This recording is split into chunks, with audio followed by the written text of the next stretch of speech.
Hey you guys, welcome back to my channel. Today we're going to talk about poop. I'm totally kidding.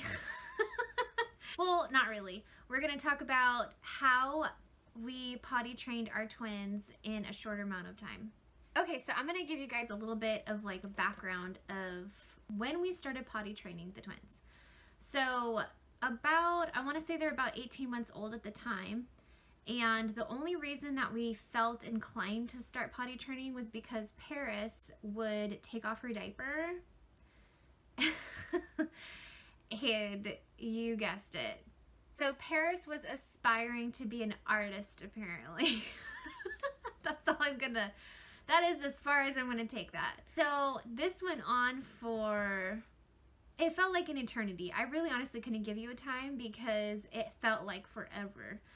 It happened almost every single day. And when I went onto a couple of like Facebook groups and like asking for advice, they all were like, that she needs to potty train. So I decided to head out, go get some potties and just start the process. And it actually went pretty well. We started taking them with us. When we would go potty. And I think that was a really good first thing, is just introducing like, this is what we do.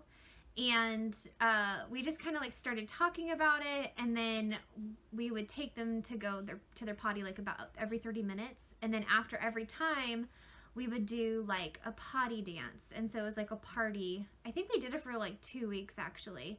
And so every time that they went pee or went poop in their potty, we would do like a potty party. And so I would just scream and shout and like jump up and down and get really excited and high five them. And it wasn't just like, oh, good job, you went potty. It was like, whoa, this has an impression on my mom and I'm gonna keep doing it. So obviously that worked.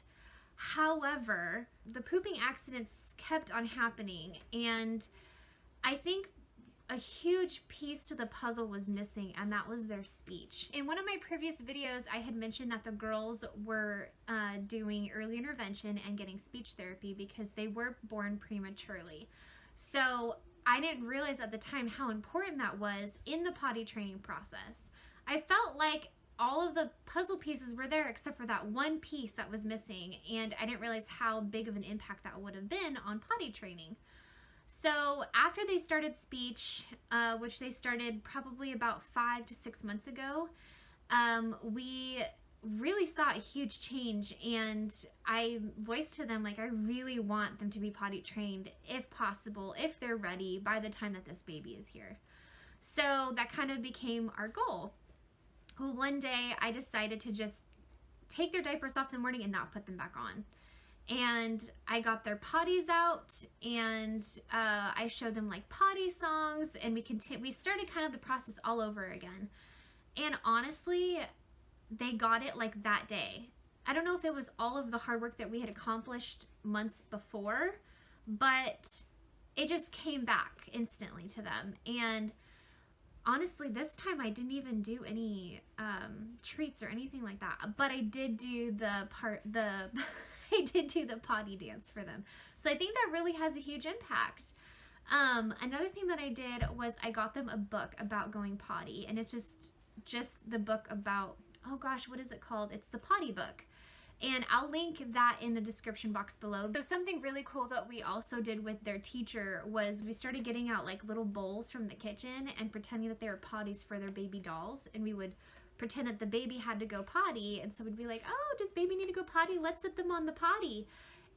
But the only problem with that was that the girls thought that it was okay to start peeing in our bowls. So that didn't work out. I had to like really explain like, okay, no, you go in your potty, not in a bowl. But you get the idea. Pretending and playing potty, that gets them excited about it. So making it a hot topic in your house, going potty, is a huge thing. My twins still have accidents at night when they're sleeping, but they are to the point now where they can take a nap without their diapers being on and be dry when they wake up.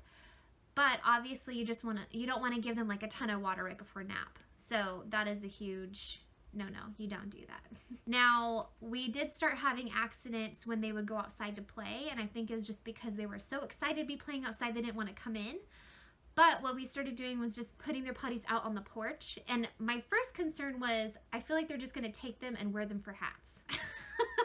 Which would not be the first time.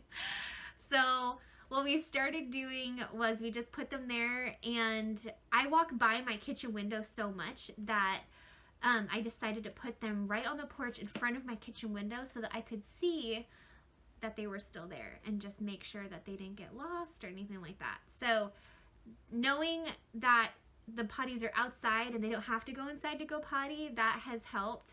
Now, when it comes time to transitioning that, I don't know how that's gonna go. Also, with going potty outside, they thought it was okay to start going potty in the bushes, and I'm not gonna lie, they're outside. But that was before I started putting their potties out on the porch. So they would either pee in their pants or they would go and squat in the bush. Because we have like these huge, I don't even know what kind of bushes they're, but they're these huge bushes, and the kids have made like a fort out of them. Anyway, so they would like go in there, and our oldest daughter would be like, Paris peed in the bush today. Thank you. Thank you for telling me that. Anyway, I just thought that was kind of funny. I think a lot of kids that have a difficult time with potty training too is the possibility that their muscles are just not ready. And so that could also be a puzzle piece that's missing for your child if that's been a problem. But anyway, I hope this video was helpful. If you have any more potty training tips, please comment down below because I would love to hear them, and I'm sure other parents would as well. And I will see you guys in the next video. Bye.